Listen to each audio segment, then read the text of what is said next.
During my senior year of high school, I was secretly in love with Khloe Anderson, the most popular girl in school and my desk mate. My family didn't have much, so I worked odd jobs for a whole year to save up for a decent birthday present for her. The day my dad was given his terminal diagnosis, I overheard her talking to her friends. He actually expects me to wear this cheap thing around my neck. My dog's leash is worth more than this. Her best friend laughed. Khloe, come on, you're way out his league. You can't wear something from a flea market. Why don't you give it to me? I could probably pawn it for a couple of movie tickets. Here, take it. The moment Khloe tossed the necklace to her friend, her eyes met mine from across the hallway. The instant our eyes locked, I saw the shock on her face, followed by a flicker of panic. Her friend, now holding the necklace, looked just as awkward. My gaze fell to the silver pendant in her friend's hand.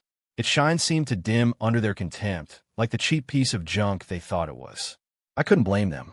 After all, it only cost about $300. But that $300 had cost me an entire year of my life. It was money I'd saved penny by penny from my lunch money, earned by washing dishes in the back of a diner and hauling drywall at construction sites. I looked at Khloe, dazed, and noticed the delicate, glittering chain she was already wearing. It was 100 times more beautiful than my gift. I couldn't tell what brand it was, but it was clear my heartfelt gesture couldn't compete with her taste. I walked over to her friend in silence, took the necklace back, and turned to Khloe. Sorry, I said softly. It's my problem. I'll deal with it. Khloe glanced at me, then quickly looked down, her lips pressed into a thin line. I didn't want to see the expression on her face. Clutching the necklace, I turned and walked away.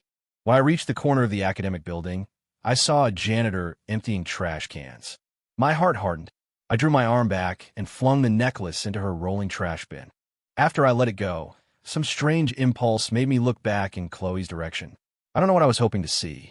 What I saw was her letting out a breath, a look of relief on her face, the corner of her mouth curling into a smirk of pure disdain. In that instant, all the strength drained out of me. I could only hang my head in defeat. My one-sided love story had just ended in the most humiliating way possible. When I got home after school, my mom was sitting on the sofa, silent. Her eyes were red and swollen, her face hollowed out. Her normally vibrant lips were cracked and peeling. With a choked sob, she trembling shoved a doctor's letter into my hand. My father's cancer was terminal. There was nothing more they could do. The doctor said, "Your dad wants to see you," she whispered, her voice shaking despite her efforts to stay strong. "One last time. We've spent all our savings," she continued. "Your dad, he doesn't want us to waste any more money on him." I stared at the paper in my hand, my own body starting to tremble uncontrollably. "We have to save him. Mom, we have to. I'll drop out of school. I'm an adult now. I can work and support us." I yelled, clinging to a desperate hope that I knew, deep down, was already gone. My mother finally broke, pulling me into her arms and sobbing. My vision blurred with a thick film of tears. I squeezed my eyes shut, forcing down the lump in my throat. "Mom," I said, "I can always go back to school later. Right now, let's just be with Dad." My parents were each other's entire world. Even though we were poor, their love for each other was unbreakable. But now, my mother's world was about to crumble, and mine right along with it. By the time I rushed to the hospital, my father was already gone. The pillar holding our family up had collapsed. To make ends meet, my mom took on the hardest job she could find, working grueling, round-the-clock shifts at a private chemical plant. It seems that the people who never complain about hardship are the ones who suffer the most. One night, during a fierce thunderstorm, the plant's old, neglected equipment malfunctioned and caused an explosion. My mother was lost to the inferno. In my senior year of high school, I lost both of my parents. I was completely alone. Because she'd never signed a formal contract, the compensation I received was next to nothing. I used that meager sum to arrange my parents' funerals. Without saying goodbye to anyone, I fled the city that held nothing but ghosts. Before I left, I lost control. I ran to the school's dumpster area and, in a frenzy, began searching through the foul, stinking sludge for the necklace I'd thrown away. I tore through nearly the entire dumpster, but I found nothing. It was worth over $300, a year of my sweat and blood. It was the only time in my miserable youth that I had ever mustered up the courage to do something bold. And I had thrown it away. just like I had lost my family. Even now, 5 years later, the events of that day are seared into my memory. I often jolt awake from nightmares, staring into the crushing darkness of my room. Out of habit, I'll call out into the empty apartment. Dad, Mom, where are you? As expected, the only answer is the echo of my own voice. I collapse back onto the bed, exhausted. It's been 5 years. Dad, Mom, why haven't you ever come to me in my dreams? Every time I close my eyes, all I can see is Khloe's condescending smirk and her cutting words. Leo, you're pathetic. And every time I scream back at her in my dreams, I wake up. Whatever. Once I'm awake, sleep is impossible anyway. Back then, I used the small compensation payment to find a final resting place for my parents. After forcing myself through the arrangements, I ran away from that city of sorrow. The moment I arrived in Chicago, I threw myself into a relentless schedule. Days were spent on an assembly line in a factory. Nights were spent bussing tables at a bar. I filled every single moment. I couldn't afford a rest because the second I did, the grief would break through like a flood. I went to see a doctor once. He said I had major depressive disorder with severe somatic symptoms. The only way to heal, he said, was for someone to pull me out of the past. But there was no one like that for me. A notification for a class reunion popped up in an old group chat, stirring something in my long-dormant heart. I don't know what possessed me, but I clicked the button to RSVP. I had to go back and face it all eventually. Maybe those people and places wouldn't be so hard to see anymore. For the past 5 years, I'd been a ghost. I never posted in any alumni groups and deleted everyone's contact information, including Khloe's. Sitting on the southbound train, I felt a moment of peace I hadn't experienced in 5 years. I rested my head against the window, watching the landscape blur past. I miss my mom and dad. The thought, spoken silently to myself, brought with it a strange sense of relief. Because I knew I would be seeing them soon. By the time I arrived at the restaurant, the private room was already full. My entrance brought the lively chatter to an abrupt halt. I took the hint and sat in the nearest empty chair by the door, letting the faint smile on my face disappear. Kyle Rogers, who had made my life hell in high school, was the first to speak. Well, look who it is. If it isn't our valedictorian, Leo, what a rare sight. You showing up really brings the mood down. Someone text Khloe and tell her not to come. No one knew why I had dropped out of college, but everyone knew I'd had a crush on Khloe and that I'd given her a necklace. The class president cut him off, frowning. Knock it off, Kyle.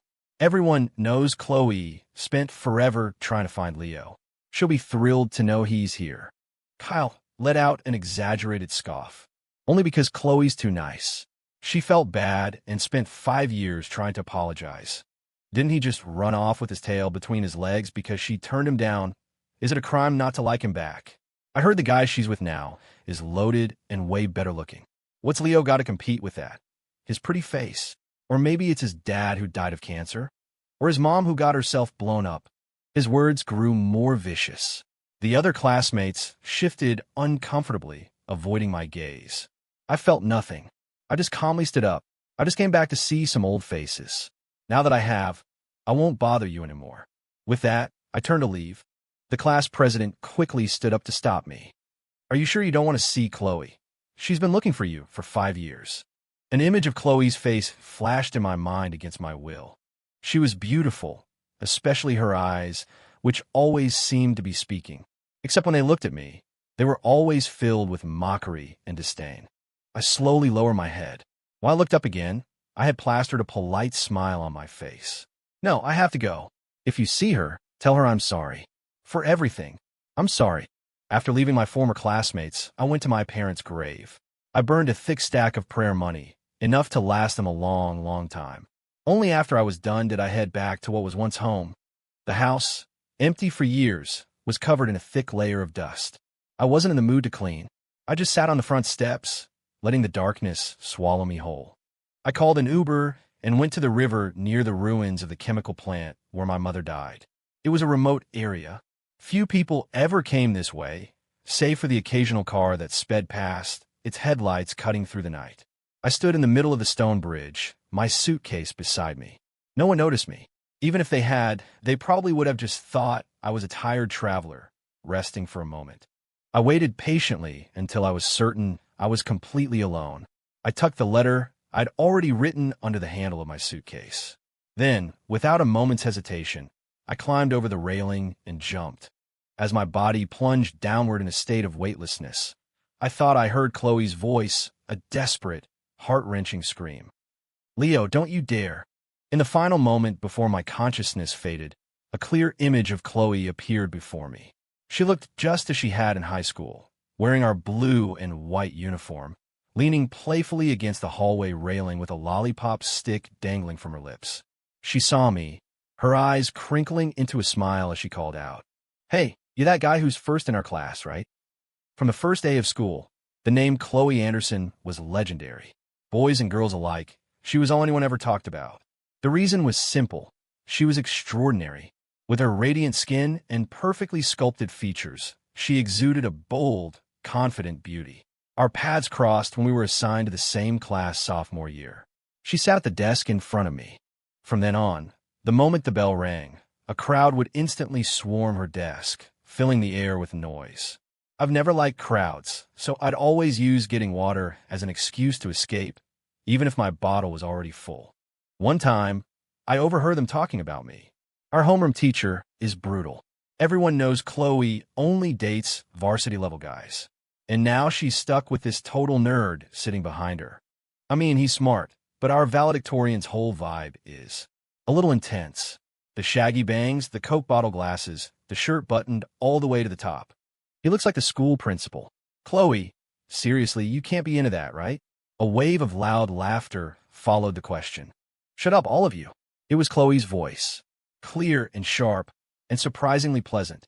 Then, I heard her let out a small laugh. "Seriously, you think I'd lower my standards that much?" My heart stuttered. I instinctively looked down at my faded sneakers and washed-out uniform pants, and a wave of shame washed over me. I quietly turned and walked away, not returning to the classroom until the bell rang for the next class. The crowd of guys around Khloe was endless. I was often squeezed out of my own space. Soon, the school announced the upcoming homecoming dance. Our class was chosen to perform a choreographed waltz, and everyone had to chip in $50 for costumes. The teacher put me in charge of collecting the money. Kyle immediately piped up with a sneer. "Teacher, you know Leo's family situation. Are you sure it's a good idea to trust him with the cash?" I looked down, biting my lip so hard it hurt. I'd never done anything to him, but he'd had it out for me since freshman year. I thought changing classes would be an escape, but I was wrong. Just then, a slender, pale hand reached out in front of me. "Hey, genius, here's mine." I looked up and met Khloe's beautiful eyes. For a second, I was completely lost in them. "See, another one bites the dust," her friend next to her teased, nudging her with an elbow. I snapped back to reality. As I was about to look away, Khloe leaned in closer, and my eyes went wide with shock. A playful smile touched her lips as she whispered, loud enough for only me to hear, "I know I'm good-looking, but you're not really my type, brainiac." My heart sank. I took the money from her, marked her name down, and then looked up to meet her gaze calmly, loud and clear. Khloe's expression faltered for a fraction of a second before her usual haughty mask slipped back into place. "Good. Keep up the good work, valedictorian." With that, she stood up and walked out of the classroom, arm in arm with her friends. Even though no one heard what we said, everyone saw her go out of her way to talk to me. Because of that, collecting the money went surprisingly smoothly. Except for Kyle, who slammed his $50 down on my desk. "I'm warning you, Leo. Take a good look in the mirror. You think a loser like you has a shot with her? You're pathetic." I ignored his taunts, quietly collected his money, and then added my own portion from my meager lunch fund. After confirming the amount was correct, I immediately took it to our homeroom teacher. By the time I returned to the classroom, school had ended and everyone was gone. I took out the leftover sandwich from lunch and began eating it alone in the empty room. Suddenly, I heard a sharp cry from just outside the door. I looked up and saw Khloe, hopping on one foot and leaning against the doorframe, her face twisted in pain. I hesitated for a moment before closing my book and walking over. Her face lit up when she saw me, as if I were her savior. She waved me over, her voice tinged with a playful whine. "Genius, code red. I think I twisted my ankle. Can you be a hero and help me get to the nurse's office?" Before I could answer, She had already draped an arm over my shoulders, leaning most of her weight against me. Her warm breath tickled my neck. I froze completely, my body rigid as I mechanically helped her limp toward the nurse's office. She was fidgety the whole way, muttering under her breath, "Ow, ow, ow. Easy there, genius. You seem more wobbly than I am." I pursed my lips and said quietly, "If you don't hold still, you'll make it worse." She giggled, and I could feel the vibration of her laughter through her body. "Leo, you are seriously no fun at all. It was just a joke." I knew she was teasing me again. I stayed silent and just walked faster. At the nurse's office, the school nurse examined her ankle and pulled out a can of cold spray. "It's not serious, just a minor sprain. A little swollen. Spray this on it and take it easy for a couple of days. Here," she said, looking at me. "Help me lift her ankle and hold it steady." I did as she said, crouching down and gently cupping Khloe's delicate ankle. Her skin was so pale, and the swelling was already turning red. The moment the icy spray hit her skin, Khloe gasped and her body flinched violently. Her other hand shot out and grabbed my arm, her nails digging into my flesh. I could feel her hand trembling, whether from the pain or something else, I couldn't tell. She didn't let go until the nurse was finished. When she finally released her grip, she had left several bright red marks on my arm. An awkward silence fell between us again. After that day, we remained distant. Sometimes, after school, I would see her walking around campus with different guys. My route back to the dorms took me past the athletic fields, which were always crowded with couples. One time, I saw her with a senior from the basketball team. He reached for her hand. Just as their fingers were about to touch, Khloe's gaze suddenly darted in my direction. I immediately looked down, my heart pounding. When I looked up again, she had pulled her hand back. She casually tucked a strand of hair behind her ear, said something with a smile to the guy, and then walked away by herself. I couldn't figure out why I was always subconsciously tracking her every move. Lying in my dorm bed that night, I tossed and turned until I came to a conclusion. It was just because she was beautiful. An appreciation for beauty is human nature. I was just another person susceptible to it. From then on, whenever I saw her with another guy, I would either speed up to get away quickly or slow down and walk behind them with my head down.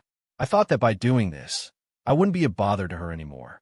But for some reason, it wasn't long before she found me again, this time with another injury. It was her knee. She rolled up her dirt-stained uniform pants, stuck her knee out, and looked at me with pitiful eyes. "Leo." Resigned, I took the first aid kit from her hands, knelt down, and started cleaning the wound. To prepare for the homecoming performance, our class added a few extra waltz practices. During partner practice, Khloe and I were paired together. This made Kyle even more hostile toward me, and he never missed a chance to throw some sharp, cutting remark my way. I was numb to it by then, though I found myself unconsciously tugging at the hem of my shirt whenever he started in. During one practice, he accidentally bumped into me, knocking my glasses to the floor. The noise of the gym seemed to fade away, leaving me alone, pathetically fumbling on the ground. The teacher picked them up and handed them to me, frowning. "Why don't you get contacts? It's a pain to wear these thick frames during gym class." Kyle immediately seized the opportunity. "You don't get it, teacher. His family can barely afford to eat. Where's he going to get money for contacts?" Just then, Khloe let out an exasperated sigh. "Will you ever shut up? If you can't stand it, then get out." It was probably the first time she had ever spoken to him like that. He was so stunned he didn't even talk back, just slunk back to his spot in the formation. The teacher, also a bit taken aback, didn't say anything else, just told me gruffly, "Watch your spacing next time." Practice resumed. To avoid another incident, I instinctively kept my distance from everyone. As I turned, my arm nearly brushed against Khloe. I flinched back, apologizing immediately. Sorry, did I hit you?" Khloe smiled and gently pressed down on my flailing hands. "It's fine. You've got quick reflexes." I dodged. Then, she took one of my hands and placed it on her waist, resting her other hand lightly on my shoulder. "It's a partner dance, Leo. If you run off, who am I supposed to dance with?" she whispered, her voice low and conspiratorial. The dance required us to be close. So close I could barely breathe. All I could do was move on instinct, following her lead. On the night of the homecoming dance, I put on my rented tux and joined the group, immediately causing a small stir. "No way, is that really the nerd?" I'd never worn anything so formal or well-fitting in my life, and their comments only made me more nervous. I stood in line, my head down, but when I glanced up, my eyes met Khloe's. She was wearing the same standard-issue dress as all the other girls, but on her, it looked like it was custom-made, perfectly outlining her figure. I took my glasses off. Without the lenses in the way, she was almost blindingly radiant. Before I could process anything, I was being pushed onto the stage. I'm extremely nearsighted. Without my glasses, everything on stage was a blur. Khloe was my only anchor. Under the spotlight, she walked slowly toward me. Her gaze lingered on my face for a moment, and then she smiled. You know, Leo, you're actually not bad looking. What's that supposed to mean? It means Khloe leaned in close, her warm breath brushing against my ear, her voice as soft as a feather. You're almost my type. My heart leaped into my throat. A wave of heat rushed to my face, turning even the tips of my ears red hot. The second the performance ended, I fled, clumsily shoving my glasses back on my face as I ran. It wasn't until the familiar surroundings came back into focus that my frantic heart began to slow down. I looked back. There was no one behind me. As the heat in my body subsided, I tried to calm my breathing. She was just messing with you, Leo. Don't take it seriously. That's what I told my younger self. Too bad he couldn't hear me. And with that, I woke up from the dream. I looked around. I was in a clean, tidy studio apartment. A small sofa, a floor-to-ceiling bookshelf, a desk, a chair, and a computer were the only furnishings. I realized my clothes had been changed. So, I didn't even die. I muttered with a self-deprecating laugh, pulling my still dizzy body out of the room. A guy was sitting on the living room sofa, looking down at his phone and smiling to himself. This must be his place. He must be the one who saved me. I was about to thank him when he looked up and saw me. He immediately shot to his feet, his face a mask of hostility. Who are you? And why are you coming out of Khloe's room? My mind went blank. Did he just say this was Khloe's place? When I didn't answer, he strode toward me, puffing out his chest. I asked you a question. How did you get into Khloe's apartment? And why were you in her bedroom? His face was contorted with anger, his eyes practically shooting fire. I looked down, avoiding his gaze. I don't know her well. She just helped me out. You must be her boyfriend. Please thank her for me. I'm leaving now. I hope that's all it is. I picked up my suitcase and turned toward the door, accidentally bumping into someone who was just coming in. I instinctively reached out to steady them. When I looked up and saw it was Khloe, I stumbled back several steps in shock. She looked almost the same, though the sharp, bold edges of her youth had softened into a mature, elegant grace. She was holding a bag of groceries. Seeing me with my suitcase, she let out a soft laugh. What, planning on trying again? I saw the reunion message and got all dressed up, but you were already gone when I got there. Good thing I had a feeling and went looking for you otherwise. I stared at her, my voice cold as I cut her off. Why do you make it sound like I'm causing you trouble again? The smile on Khloe's face froze, but she quickly recovered, adopting a lighter tone. You must be hungry. Come on in and have something to eat. I'm not hungry. I have things to do. I turned my head slightly, refusing to meet her eyes. Her grip on the grocery bag tightened, and her voice softened. Can you just promise me you won't do anything stupid again? I turned back and looked her straight in the eye. You never should have saved me. All I've ever wanted is a family. My mother died in an accident. My father died from his illness. The kind of broken home you all run from is the one place I dream of going back to, a place where my mom and dad are waiting for me. Khloe opened her mouth, but no words came out. I was determined to leave, but Khloe grabbed my wrist. Leo, I'm getting engaged. My body went rigid. I looked down, defeated. Then let me be the first to congratulate you. Will you come to my engagement party? She stepped in front of me, blocking my path. Her eyes were still the same as I remembered, so deep you could never tell what she was thinking. I looked at her and asked, What? Is your party not complete without me in the audience? She stared at me for a long time, so long I thought she wasn't going to answer. Yes. I suddenly laughed, a genuine, carefree laugh. Fine. I'll be there. I won't let you down. When is it? The last day of next month. I'll remember. To keep that promise, I rented a cheap room in the city. There was a time when I naively believed that Khloe might have had feelings for me, too. That's why I had pushed myself to the limit just to buy her that necklace. But reality proved it was all just wishful thinking. That unrequited crush was just too humiliating. Since she was about to start a new chapter in her life, it was time for me to finally close the book on that painful part of my past. The next night, there was a knock at my door. I opened it to a wall of alcohol fumes. It was pouring rain outside, and Khloe was standing on my doorstep completely soaked. Without a word, she threw herself into my arms, wrapping her hands tightly around my waist. The cold rainwater soaked through the front of my shirt in an instant. She pressed her cheek against my chest. "Leo, do you hate me that much? I looked for you for 5 whole years, and you never left a single trace." Her voice was thick with unshed tears and slurred from the alcohol. I took her by the arms and gently pushed her away. "Khloe, you're drunk." She looked down, fumbled at her neck for a moment, and then unclasped a necklace. I froze. It was the one I had thrown into the trash all those years ago. "I went back for it that day," she mumbled. "Don't throw it away again." My voice was hoarse. "There's no point in keeping it. It's not worth anything." Khloe took a deep breath. The next second, she slammed me against the wall, her eyes swirling with an emotion I couldn't decipher. She crushed her lips against mine, murmuring incoherently.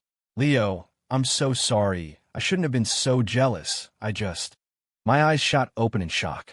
I tried to push her away, but she pinned me to the wall with her body, leaving no room for escape until there was no space left between us. Her tongue parted my lips, exploring and demanding. Her hands cupped my face, holding me in place. The strong scent of alcohol enveloped me, making me feel like I was on fire. This was the kiss I had dreamed of countless times in high school, but now it was happening like this. I looked calmly at the out-of-control woman in front of me and let a cold smile touch my lips. "You got what you wanted. Now it's time to pay the price, right? Spend the night with me. Back in high school, you played me like a puppet. But even puppets need to be rewarded for their performance, don't they?" The desire in Khloe's eyes slowly faded. She looked down, gently tracing the lines of my face with her fingertips. Her voice was as soft as a sigh. "Leo, I'll take you to a psychiatrist tomorrow. I want to help you get better." Her tone was filled with a careful, gentle concern. I glanced over her shoulder and saw him, the guy from her apartment, standing by the door. In this downpour, he had followed her the entire way. I finally placed him. He was supposed to be Khloe's childhood friend, her fiancé-to-be. He didn't recognize me. He probably had no idea about the parade of different guys who had once orbited Khloe. After the homecoming dance, Khloe started seeking me out more and more, making it her daily mission to tease me. I'd be buried in a practice test, and she would suddenly turn around and snatch the booklet off my desk. "Genius. Don't you ever do anything besides study?" "Midterms are coming up," I'd mumble, embarrassed. Her desk mate would chime in. "Come on, Khloe, leave him alone. Look, you're making him blush." That would only encourage her. She'd lean in closer, batting her eyelashes. "Oh, really? Let me see." I could only bury my face deeper in my arms. When the school held its annual arts festival, she signed up for a dance performance. A dozen guys tried to bring her water backstage, but she turned them all down with a smile. "Thanks, but our class genius already got me one." "Sorry, guys." Except I hadn't gotten her anything. Hearing that, I had no choice but to sprint to the vending machines. Later, during the spring track meet, I saw her trailing after another guy. I recognized him.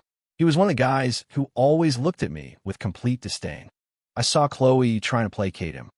I just forgot. "Okay, wiping with a paper towel is the same thing, isn't it?" The guy was on a basketball team, tall and handsome. I silently offered him a clean towel from my gym bag. He didn't even glance at me, speaking directly to Khloe. "What's this made of? It looks rough." "I'm not using that. Whoever wants it can have it." Khloe immediately tossed the towel back at me. Fine, you don't have to use it. I'll go buy you a new one right now. I promise you'll like it." That was the first and only time I ever saw Khloe act so subservient to anyone. Khloe's voice pulled me back from the memory. I snapped back to the present and nodded at her indifferently. "Don't worry, I'll see a doctor. I promise I'll act completely normal, at least until after your engagement party. I won't crash your big day. You can relax. Now, please go." I closed the door, shutting Khloe and the other man out of my world.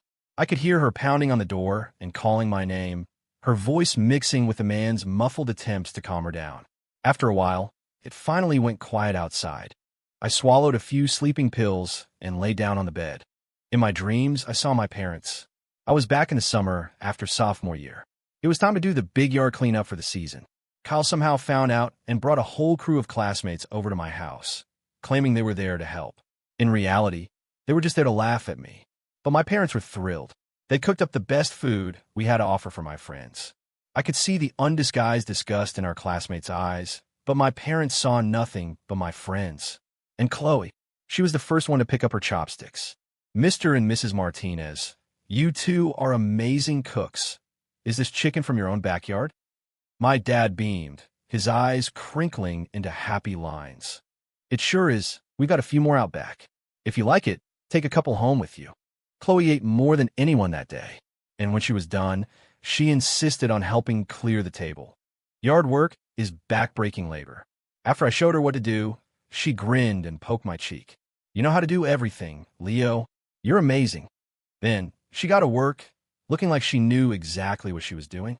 The others worked for about 5 minutes before they started goofing off. I ran down to the corner store and bought a whole bag of popsicles to help everyone cool down. When Kyle saw them, he started his usual taunts. It's 100 degrees out. We came all this way to help, and you're giving us these 50-cent popsicles? I just stared at him blankly and answered honestly. They're cold. They'll cool you off. That day, Khloe was the only one who worked diligently from start to finish. My parents couldn't stop singing her praises. As the other kids started to leave, she was the only one who stayed, working until it was dark. There were no streetlights on the roads in our neighborhood. It was pitch black and unsafe at night. So my mom invited her to stay. Honey, it's too dark to walk home now. Why don't you just stay here tonight? Then she turned to me. Leo, go get your room ready. I gave my room to Khloe and made a bed for myself on the living room floor. The walls in our old house were thin. I could hear her tossing and turning. I thought for a moment, then lit a mosquito coil and brought it into her room. As I approached her bed, her eyes fluttered open. She looked at me and smiled. Well, valedictorian. Sneaking into a girl's room in the middle of the night. That's not very appropriate, is it? I knelt down, placed the mosquito coil in a safe spot, and then leaned against the side of her bed. You must be sore after all that work. Khloe's hands were soft and pale. It was obvious she'd never done manual labor before. Even though I'd given her the easiest tasks, a full day of work had to have taken its toll. In the dim light, I couldn't see her expression clearly. After a moment, she replied softly, Every muscle hurts. I grabbed my pillow and slid it under her knees. Putting a pillow here will help your back. Then I brought in a basin of warm water for her to soak her hands in and began gently massaging her palms to help her muscles relax. As I worked, I noticed her hands were getting hotter and hotter. I was confused. Is the water too hot? The back of your hand is turning red. Her body seemed to stiffen for a second before she answered. No, it's perfect. A moment later, she added, You're pretty good at this. My wrists don't even hurt anymore. Thanks, genius. The room was quiet for a moment before I spoke. Khloe, thank you for today. Without you, I don't know how long all that work would have taken. She suddenly moved closer. In the darkness, we were so close I could see each of her individual eyelashes. Her nose almost touched mine, and her eyes held a teasing glint I couldn't quite decipher. So, does the genius want to give me a reward? Maybe a kiss? I was stunned for a second, but my body reacted before my brain could. I nodded. This time, it was Khloe's turn to be shocked. She quickly pulled back, laughing. I was just kidding, right? I mumbled, my hands never stopping their gentle massage. By senior year, I was saving every penny I could. At first, it was just to buy her a thank you gift for helping out that summer. But around the same time, Khloe started to intentionally distance herself from me. I always had good grades, so classmates were constantly coming to me for help. One girl, Emily Davis, started coming to my desk 8 or 9 times a day. Every time Khloe came back and saw her there, she would make some snide remark. Is Emily trying to hire our Leo as her personal tutor? Then she would look at me with a half smile and say, Keep it up, Leo. Get a reputation, and maybe you can start charging by the hour. Her words felt like tiny needles, pricking at me in a way that made me deeply uncomfortable. I had no idea what I had done to offend her, but I never asked. It wasn't until the day I gave her the necklace, when I overheard her conversation with her friend, that I finally understood. In Khloe's world, I was nothing. To her, I was just an amusing toy, something to play with when she was bored and toss aside when she wasn't. It was all about her mood and had nothing to do with feelings. The next day, I went to the hospital as promised and briefly explained my previous diagnosis to the doctor. He listened and then let out a sigh of relief. Okay, it's still manageable. Let's start with a new assessment.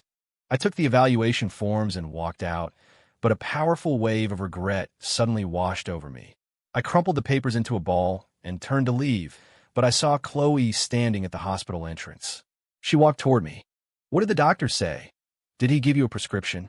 A surge of irritation rose in me, but I forced a relaxed expression onto my face. Everything's normal. The doctor said I'm fine. Khloe's brow furrowed. Leo, have you ever noticed that when you lie, you stare at people way too intensely? The smile on my face vanished. I looked her directly in the eye. Khloe, you're so worried about me. Don't tell me you've actually fallen for me. Does your fiancé know about this? I asked the question fully prepared for another round of her humiliation. But her answer was completely unexpected. She tucked a stray strand of wind-blown hair behind her ear and looked at me without blinking, a brilliant smile spreading across her face. You're right. I'm in love with you, 23.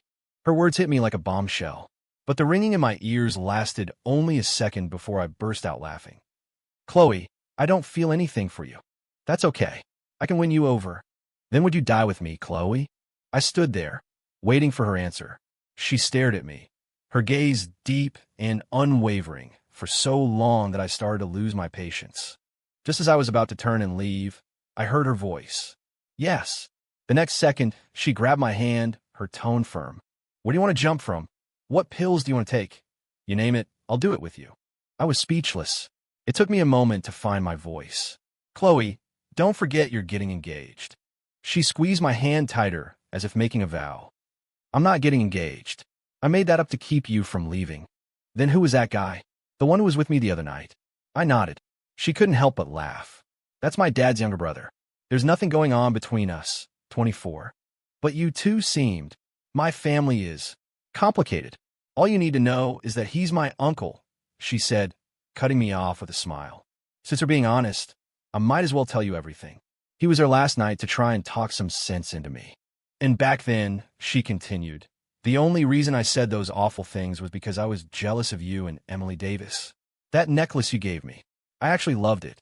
I felt a wave of dizziness, as if I were seeing the high school version of Khloe again, holding my necklace with a smile that reached her eyes. All the misunderstandings were cleared up. The knot in my heart should have unraveled, but I still felt an unexplainable weight on my chest. I pulled my hand from her grasp and looked at her seriously. But I'm not that same Leo anymore. You should go. But she didn't listen. She stayed right by my side, following me everywhere. I was finally starting to lose my patience. If you follow me around all day, how am I supposed to find a girlfriend? It was a random excuse, just something to get her to leave. But she shamelessly moved closer. Don't all guys want a girl in every port? Are you telling me you don't? Her words made my face flush. I scoffed. You think you're that irresistible? What's your secret weapon? Just refusing to leave me alone. She took my hand and guided it to her waist, her fingers tracing teasing patterns on my palm. Her voice was a sultry whisper. How does that feel? Satisfied now? I tried to snatch my hand back, but she used the momentum to press herself against me, trying to take advantage of the situation. She smirked, a wicked glint in her eye, and leaned in to whisper right next to my ear. I wanted to do this since the night of the homecoming dance, 25. In the days that followed, Khloe's shamelessness knew no bounds. She followed me everywhere like a shadow and even dragged me to several temples that were supposedly blessed. The only thing she did at each one was pray with intense devotion. When did you get so superstitious? I asked. She smiled faintly. I've prayed to every god and spirit there is, asking them to keep you safe. My heart skipped a beat. She stayed by my side like that for a year. Finally, I gave in. We started dating soon after. Her parents never said a word about us. They don't care, she told me. I was basically raised by wolves. As long as I don't die, they're happy. It was then I learned that her parents' marriage was a sham. Influenced by his own parents, her father had a string of mistresses, and her mother was never without a male companion. If it weren't for their intertwined business interests, they would have divorced long ago. 26. After that, we moved in together and settled into a seemingly peaceful life. I was still fighting my own demons, and Khloe, in her own clumsy but passionate way, did everything she could to take care of me. She remembered every sleepless night and would have a warm glass of milk waiting for me in the morning. She would drag me to the grocery store, trying to ground me in the simple, everyday reality of life. But the hole in my heart remained. One night, I woke up from another nightmare, drenched in a cold sweat. I walked out to the balcony, needing some air. Khloe came up from behind and wrapped her arms around me. Her body was warm and soft. "Leo, don't be scared," she whispered in my ear. "I'm here." She turned me around and kissed me. It was a kiss full of comfort and tenderness. Her hand gently cradled the back of my head, as if she were soothing a wounded animal. I was passive at first, but when her tongue parted my lips, it was like a floodgate opened. I responded with a desperate ferocity, sweeping her up in my arms, carrying her to the bedroom, and pinning her to the bed. We were a tangle of limbs that night, as if we were trying to merge into one person. In the darkness, I called out her name over and over, and she answered with tighter and tighter embraces. I couldn't see her face, but I could feel her hot tears falling onto my chest. I knew she was just as scared as I was, scared that when the sun came up, I would go back to being the same walking corpse, indifferent to everything. 27. From that day on, I started taking my therapy seriously, truly trying to get better. I didn't want to see Khloe worry about me anymore. I didn't want to see her crying in secret when she thought I wasn't looking. But during this time, I noticed something was off with her. She started getting sick frequently, seemed more and more exhausted, and often couldn't keep food down. I thought she was just overworked and told her to get more rest, but she always brushed it off with a smile. Then one night, the evening before my next big therapy session, one we had prepared for together, she was violently ill in the bathroom. I panicked and insisted on taking her to the hospital. Waiting for the test results, I was a wreck. 1,000 terrible scenarios ran through my head. I was terrified she had some incurable disease. I couldn't imagine what I would do if I lost her, too. When the doctor came out with the chart, my heart was in my throat. He looked from me to her, and a knowing smile spread across his face. "No need to be so nervous, son. Your wife isn't sick." He paused, then handed me the report. "Congratulations, you're going to be a father. She's just having normal morning sickness. She's 6 weeks pregnant." In that instant, my mind went completely blank. The world went silent. I was stunned. Khloe was too. I mechanically took the thin piece of paper. I recognized all the words, but strung together, they made no sense. It wasn't until Khloe hugged me, crying with joy, that I snapped out of my trance, my whole body jolting. I carefully reached out and placed my hand on her still flat stomach. Inside here was our child, a new life, connected to me by blood and to her by flesh. Something inside me cracked open. The thick wall of ice around my heart shattered into a million pieces. Suddenly, Khloe and I were looking at each other and smiling, though our eyes were inexplicably filling with tears. We walked home hand in hand in the early morning sunlight. "I want to live.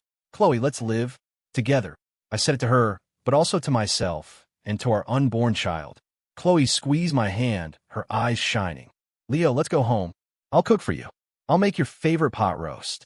The scene before me merged with a distant memory. My own father, saying those same happy words, my mother smiling gently by his side. With tears in my eyes, I nodded forcefully. "Okay,